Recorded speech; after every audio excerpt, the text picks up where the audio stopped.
So today just going to do a little bit of a review of cardioversion.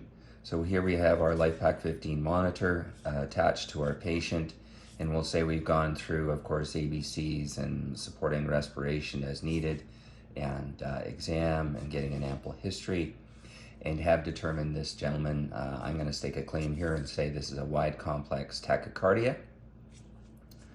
So if our patient was stable, then potentially we could use drugs. We could use amiodarone and amiodarone infusion to try and alleviate this dysrhythmia.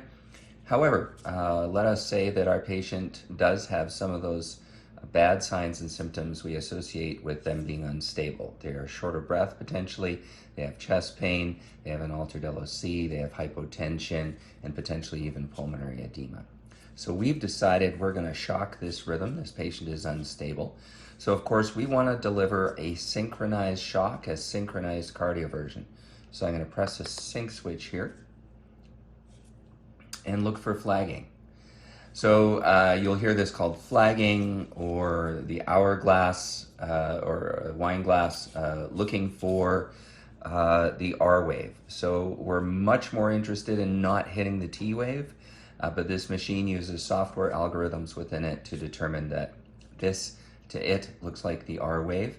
If for some reason you thought the machine was wrong, if for some reason you thought, I'm really convinced that's not the R wave, and this has happened where the machine's algorithms have focused on the T wave, then what the easiest thing to do probably is simply to change leads if you needed to, and certainly you could do that right now. It's on paddles. So let's say that we've decided it's picked the right wave. We're on the R wave. We're going to set our energy level.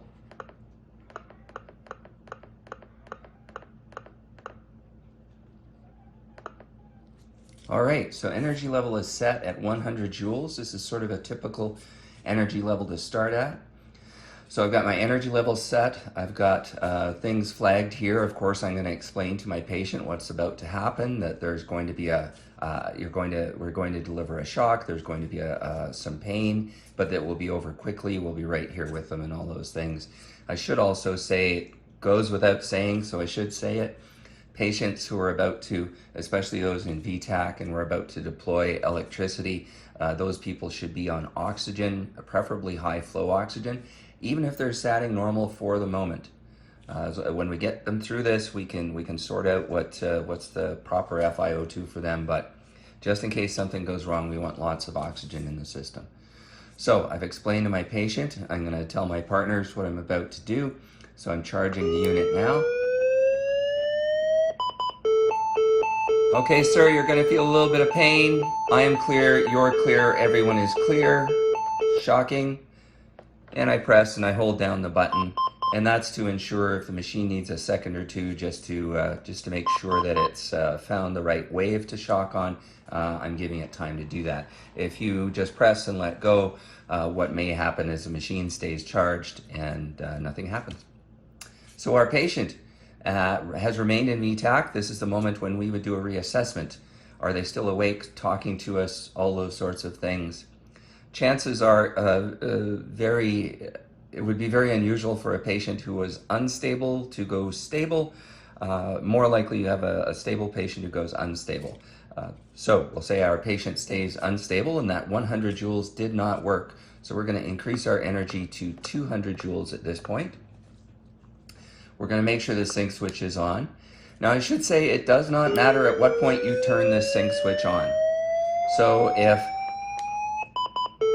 here my machine is charged and the sync switch is off, I could panic at this point, or I could just say, oh, I forgot to press the sync switch.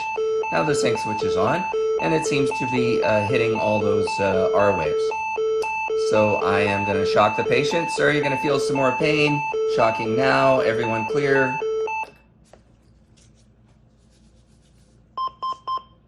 All right, a quick review of cardioversion.